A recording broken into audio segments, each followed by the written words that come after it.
মেয়েটির পেট দিন দিন বড় হচ্ছিল, কিন্তু কেউ জানতো না সন্তানের বাবাকে। তার সৎমা ছিল হিংসাত্মক, বিষাক্ত মনের এক নারী।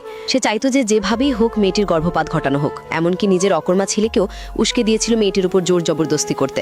মেয়েটি ছিল এক দরিদ্র কৃষকের কন্যা, পিতা অসুস্থ, চিকিৎসার জন্য দরকার টাকা। একদিন খবর পেল রাজপ্রাসাদে এক বিরাট ভোজ হবে, সবজির দরকার প্রচুর। তাই ভোরে ভোরে গাড়ি ভর্তি সবজি নিয়ে মহলে পৌঁছে গেল। ঠিক তখনই রাজকুমার বাইরে যাচ্ছিলেন। মেয়েটি তাকে ভুল করে রাধুনী ভেবে বলল, ভাইয়া আপনি কি মাছ বাজারের প্রধান? সব সবজি একদম টাটকা। রাজকুমার কিছু বললেন না, শুধু তাকালেন তার দিকে আর চলে গেলেন। কিন্তু যাওয়ার আগে আবারও একবার ফিরে তাকালেন। পাশে থাকা ছোট সাহেব ঠাট্টা করে বলল, ও রাজকুমার, আপনি তো বড় বাড়ির মেয়েদের দিকেও তাকান না, আর আজ এক গরিব সবজি আলীকে দেখে দুবার ঘুরে তাকালেন। রাজকুমার মুখ ফিরিয়ে বললেন, তেমন কিছু না, কেবল অদ্ভুত লেগেছিল। এদিকে রাজপরিবারের ধনী মেয়েরা রাজকুমারকে পাওয়ার জন্য মরিয়া।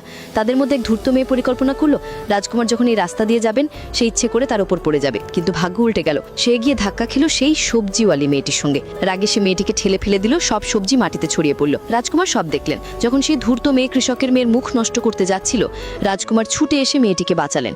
এরপর নানা ষড়যন্ত্র, বিষ মিশ্রিত ভোজ, সবকিছুর মাঝে কৃষক কন্যাটিকে রাজকুমারের সেবিকা হতে হলো। রাজকুমার ভাবলেন মেয়েটিও হয়তো তার কাছে আসার ফন্দি করছে, কিন্তু আশ্চর্য তার মন থেকে কোনো রাগ উঠল না, বরং এক অদ্ভুত টান অনুভব করলেন। পরে রাজকুমার পুরস্কার দিতে চাইলে মেয়েটি কাপা গলায় বলল, আমাকে কিছু দেবেন না, আমি কেবল বাবার চিকিৎসার জন্য টাকা চাই। রাজকুমার ভেবে নিলেন সে ধন চাই, তাই নিজের প্রিয় জেড লকেটটি তাকে দিয়ে বললেন, এটা রাখো, এটা বিক্রি করে অনেক টাকা পাবা।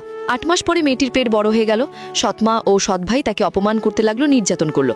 এক রাতে সৎমা বলল ছেলেকে, যা তার বাচ্চাটা মেরে ফেল। ছেলেটি যখন মেয়েটিকে আক্রমণ করলো, সে সাহস করে মোমবাতি স্ট্যান্ড দিয়ে আঘাত করে পালিয়ে গেল, কিন্তু দৌড়েতে দৌড়েতে পড়ে গেল মাটিতে। অবস্থার অবনতি হতে লাগলো। ঠিক তখনই ছোট সাহেবের গাড়ি সেখানে এসে থামে। মেয়েটি কাঁদতে কাঁদতে বলে, দয়া করে আমাকে বাঁচান, আমার সন্তানকে বাঁচান। ছোট সাহেব সঙ্গে সঙ্গে তাকে হাসপাতালে নিয়ে যান, আর সেখানেই জানা যায় মেয়েটির গর্ভের সন্তান অন্য কেউ নয়, রাজকুমারের। ছোট সাহেব খবর দেন রাজপ্রাসাদে। প্রথমে রাজকুমার বিশ্বাস করেন না, কিন্তু সত্য জানার পর ছুটে যান ঘোড়ায় চড়ে। আর ঠিক তখনই সৎমা ও সৎ ভাই মেয়েটিকে হত্যা করতে এসেছে।